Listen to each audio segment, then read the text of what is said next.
I'm Shade of Dark Little Voices, and tonight's video is the prequel to The Mirror Man by Gaming Master 141. His links will be in the description below, and we hope you enjoy tonight's story. My name is David Stonefield. I am 19 years old, and I work part-time for a hole-in-the-wall pizza diner with the best pizza within miles of my town. My job is to deliver pizza to customers in the city of Burnsville, Wisconsin. My work hours are odd. I deliver from 8 p.m. to 3 a.m. every other night. The job pays well because Burnsville, despite being a small town, is dangerous at night, but not always because of its residents. I'm a big guy, so people don't hassle me when I deliver their pies. The night sky was clear and filled with stars. As I pulled up to the diner, I saw a man sitting on a long wooden bench in front of a bush across the street from me. It wasn't a strange thing to see, just I'd never seen him before. So I shrugged and I parked my car outside of the restaurant. I paced into the diner and walked into the kitchen. "Hey David, perfect timing. Got an order for you," my boss said to me from the other side of the kitchen. He was a fat man, probably over 250 pounds, but that was of no concern to me or the customers because you never trust a skinny chef. He handed a stack of pizzas to me with a sticky note that had the price, the name, and the house number of the buyers on it. I glanced at the address again and noticed there wasn't a street listed on it. It simply said, "Look for the street with no lights." I felt the warm, greasy box touch my forearms. Flour grinded against me. Not sharp or even painful, just the signature of a good pizza shop. I grabbed my name tag off the bowl by the door to the kitchen while holding the cozy pizzas. It was a cold night, so when I stepped outside the shop, it wasn't all that frigid with the pizzas. I opened the passenger seat to my car and set the pizzas in the thermal bag and slowly zipped it up. I wasn't sure how I was going to find a street with no lights. Burnsville is no stranger to strange happenings, but I'd never heard of the street with no lights.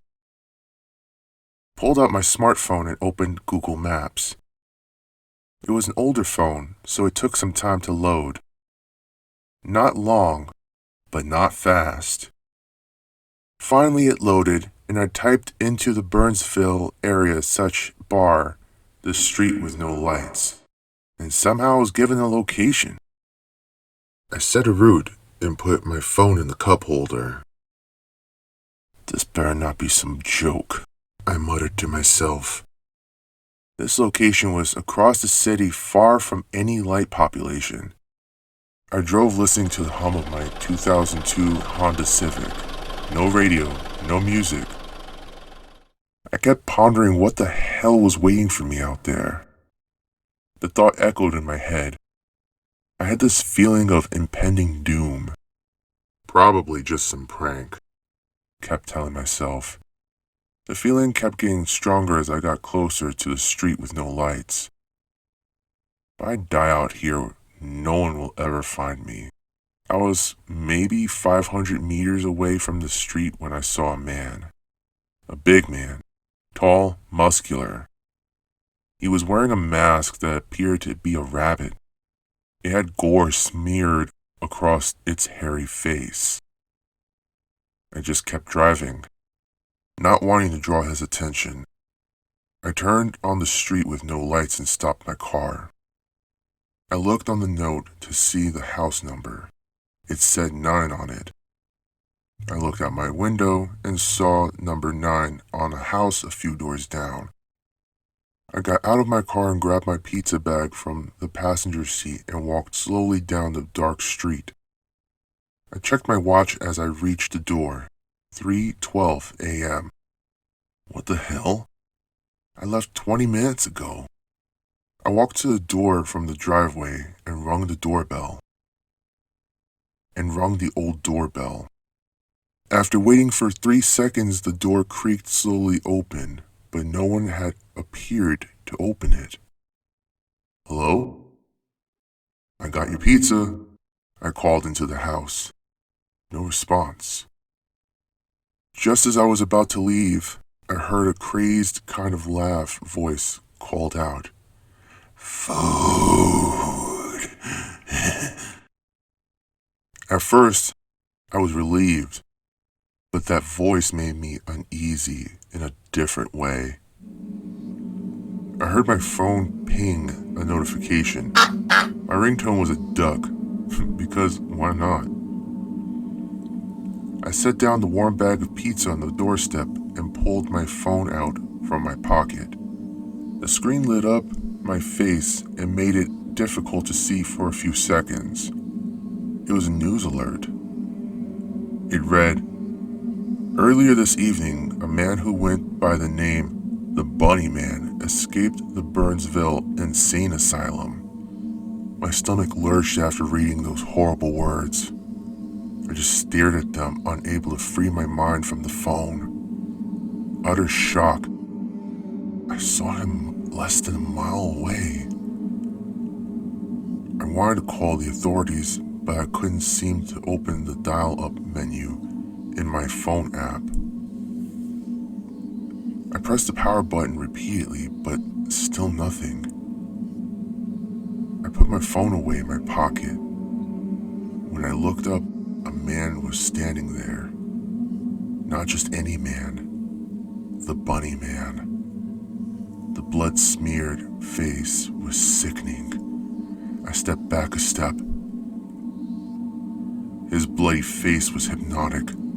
I finally drew myself away from his face and noticed he was holding something, and it wasn't the $25.50 he owed me for the 2 large pizzas. He gripped a steel axe. It was crimson red, with sparkling blood across the head of the axe. Who did he just kill? The thought lurked in my mind. I noticed behind him there was a mangled corpse with its insides all over the floor in a bloody massacre. Guts and tendons laying out from behind its neck. More guts and intestines were coming from its stomach. "Please, don't hurt me," I said, crying. The corpse made me vomit the second I glanced at it a second time. He hadn't moved an inch during that time we faced one another. His sudden motion startled me. He gripped the axe with a second hand and raised it above his head. His ears brushed his hands lightly as he brought it down on my chest. He removed it and hacked at it like he was cutting down a tree. Blood sprayed in all directions. I crumbled to the ground, barely alive. So here I am. As inhumane and disgusting as it is, I'm writing this in my own blood. Use my life as an example. Don't visit the street with no lights.